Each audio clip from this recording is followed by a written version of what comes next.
Dari hasil kajian yang kala lun pelaku, bahawa saji rukun Islam adalah rukun dongeng. Bahkan keamanan, karena setiap rukunnya ibadat yang terpelaku dalam atau melalui rukun Islamnya hanya membuahkan hasil yang faktual dan hanya bisa difaktualkan, sehingga abe umum, abe harta, abe tenaga, abe mana kemarau tak pulau, dosa mentang hanya mempat ujung, penampun pun hanya belaan tak pegah kondisi jannah bagi ban. Ya kan?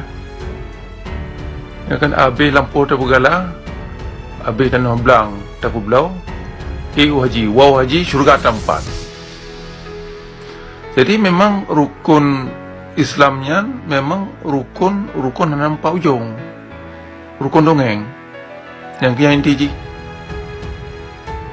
Maka cukup sederhana, kerana tak susah tak tertemki.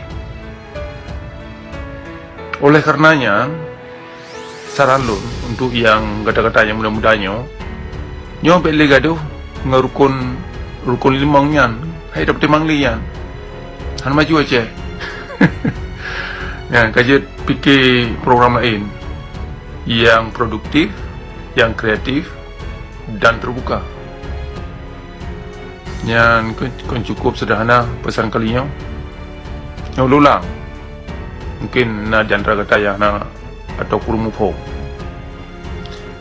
bahawa saji menurut hasil kajian studi riset yang kadah lun lakukan ni lun menunjukkan bahawa rukun Islam sesungguhnya nak arti rukun dongeng. Bahkan rukun dongeng karena segala ibadat yang terlakukan melalui rukun Islamnya hanya mempak ujung. Hasil tidak bisa difaktualkan. Ya kan? Dia semayang, dia mensyahadan, dia haji, abi harta, abi tanah, abi lampu. Dan pegala mandum hana mempat nasib udip, pekiban tujuan udip.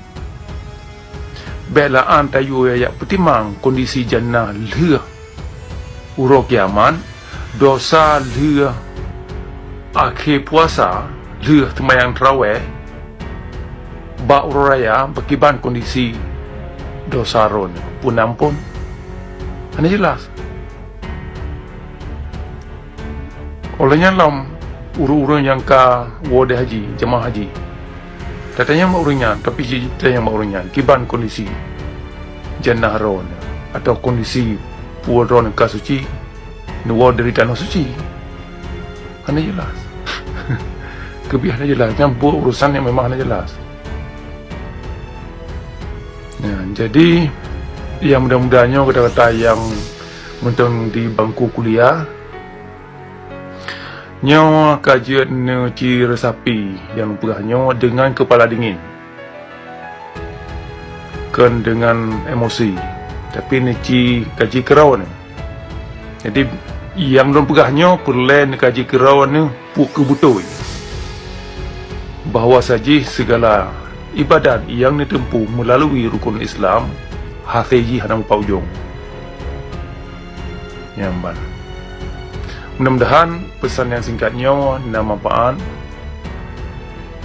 Jadi salam lun dari Gio kepada kata-kata mandum, semoga sejahtera dan sukses selalu. Demikian.